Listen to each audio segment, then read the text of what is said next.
Alô, Fernando Belchior mais uma vez aqui com vocês para falar sobre marcenaria fina. Hoje na sessão Fernando Responde, atendendo ao Rodrigo Silva, que fez as seguintes perguntas. Quais as principais diferenças entre formões japoneses e formões ocidentais e a questão da afiação e do uso desses formões? Tá? Então vamos lá. Primeiro, em relação à principal diferença, certo? Que vai se refletir inclusive sobre a forma do formão, dos formões, dos ocidentais e dos japoneses. Os formões japoneses, ao invés de serem, como os ocidentais, produzidos com o corpo, a parte metálica, numa só liga, eles usam duas ligas metálicas, tá? Ou dois metais. A parte superior da região de corte do formão, do corpo metálico do formão, é feito com metal mais mole. E a parte inferior da lâmina é feito com metal mais duro, muito mais duro. Por que o metal mais mole? Para ele absorver impactos. Por que o metal mais duro? Para ele reter mais o corte. Ele dá uma superfície de corte, uma aresta de corte muito mais afiada e que se retém, que é retida, ela fica por mais tempo, certo? Então, essa é a principal diferença entre esses dois tipos de formão, formão japonês e formão ocidental. Existem outras características que permitem a gente distinguir um de outro. Essa, às vezes, é um pouco difícil, nem sempre você vai conseguir ver claramente a separação entre essas duas ligas, entre esses dois metais. Então, vou colocar aqui os formões, dois formões de pequena espessura, um ocidental e um japonês.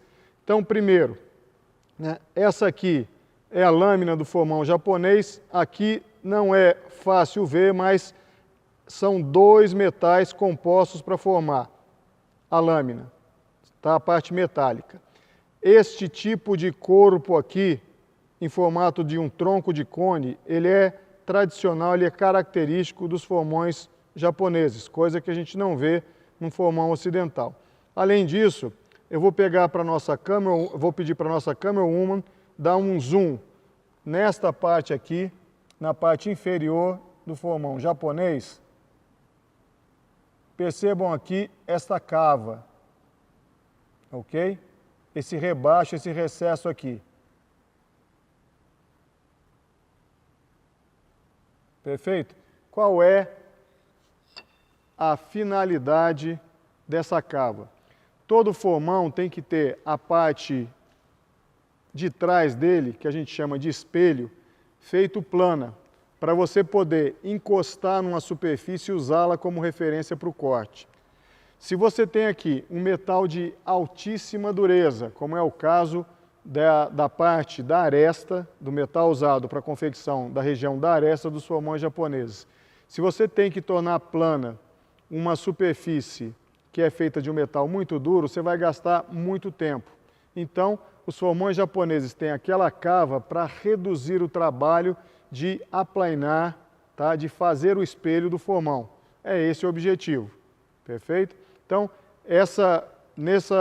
esse conjunto de diferenças, o corpo aqui, né?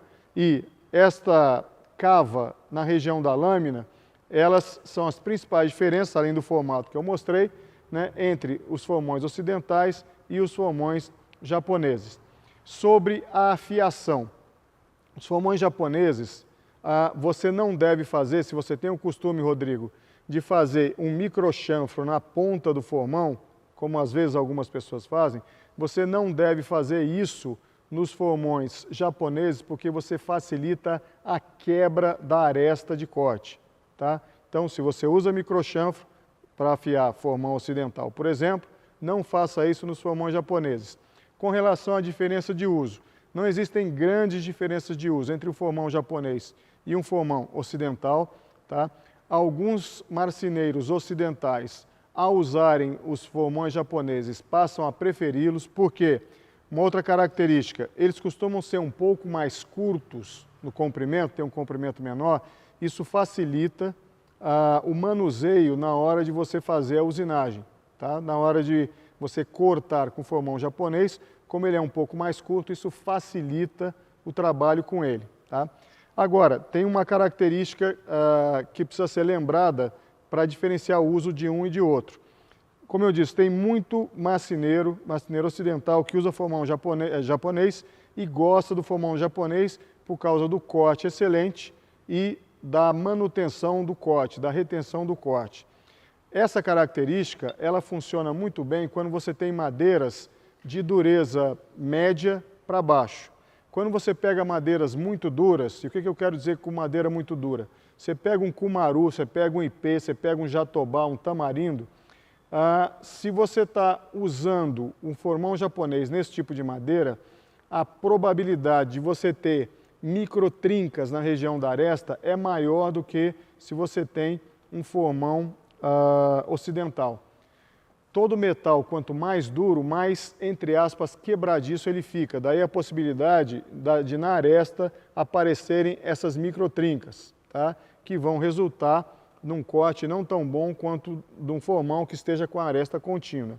Então, se você vai trabalhar com madeira muito dura, é melhor você usar um formão ocidental do que um formão japonês. Se você vai trabalhar com madeiras de dureza média para baixo, o formão japonês tem uma performance melhor, em geral, do que os formões ocidentais. Perfeito? Bem, então é isso. Qualquer dúvida, qualquer pergunta, Fernando Belchior Marcenaria Fina no Facebook ou no YouTube, ou então, fernandoresponde@uol.com.br. E como eu sempre digo, vamos juntos?